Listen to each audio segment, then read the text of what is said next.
Mercedes Schlapp, the White House's Director of Strategic Communications, posted a number of tweets in 2015 strongly critical of Donald Trump and his agenda, assailing the then-presidential candidate for his hardline immigration rhetoric, his attacks on Senator John McCain and then Fox News host Megyn Kelly, and his pledge to get along with Russian President Vladimir Putin, among other things. The revelation of Schlapp's critical Trump tweets, which have not previously been reported, comes 2 days after CNN discovered other years-old tweets in which Schlapp appeared to oppose the idea of a U.S. president's meeting with Kim Jong-un, the North Korean dictator, something Trump did earlier this week. News of Schlapp's commentary critical of Trump also comes as the White House works to restructure its communications office. CNN reported last week that the White House is poised to purge lower-level staffers from the communications office and that Sarah Sanders, the press secretary, has told friends she does not intend to remain in her position indefinitely. Through a White House spokesperson, Schlapp released a statement to CNN on Thursday afternoon in which she praised Trump, but declined to address her history of commentary critical of him and his agenda. President Donald Trump led an unprecedented political revolution, and his passionate advocacy for the forgotten men and women of this country inspired me to proudly support him, fight for him every day, vote for him, and join this White House, Schlapp said.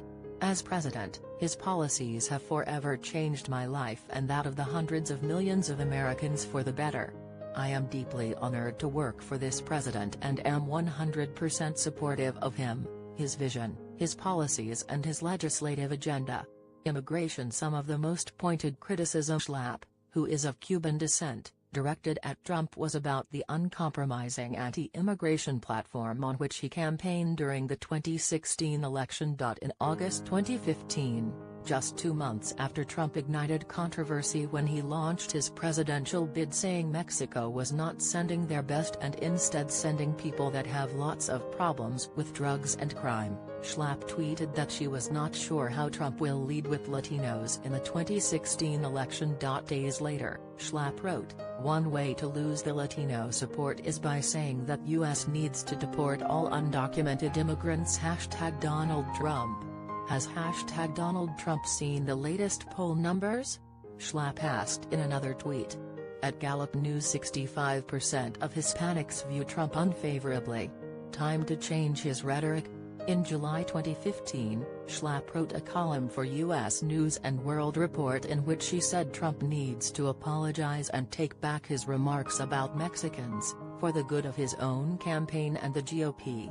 In the column, Schlapp called his approach short-sighted, sick, and harmful to the Republican Party, writing that he may want to tug at the emotional strings of some by stating that he would create a big wall and have Mexico pay for it, but Trump is also creating fear among Americans without offering a thoughtful and realistic solution to the growing problem of the U.S.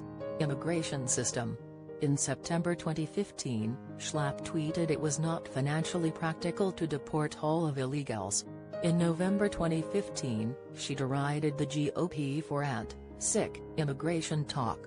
In that tweet, she also praised Jeb Bush, who Trump criticized as weak on the issue, as right on immigration. Megyn Kelly and John McCain. Schlapp came to the defense of both Kelly and McCain, knocking Trump for rhetoric she deemed to be out of bounds.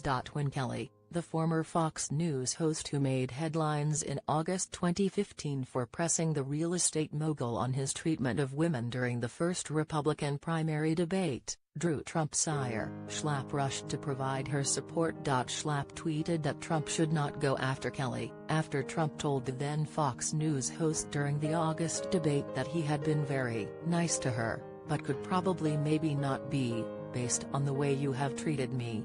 Schlapp said that night the attack was annoying and a couple days later deemed it a losing strategy. When later in the month Trump attacked Kelly and retweeted a supporter calling her a bimbo, Schlapp seemed upset. "Dear Megyn Kelly, can't wait for your response tonight. PLS put #Donald Trump in his place," Schlapp tweeted. In another tweet, Schlapp wrote, "I'm wondering if #Donald Trump would ever call one of the male journalists a bimbo. Double standard?" Schlapp also zinged Trump for his attack on McCain, the senator from Arizona and former Republican nominee for president who was captured while carrying out a mission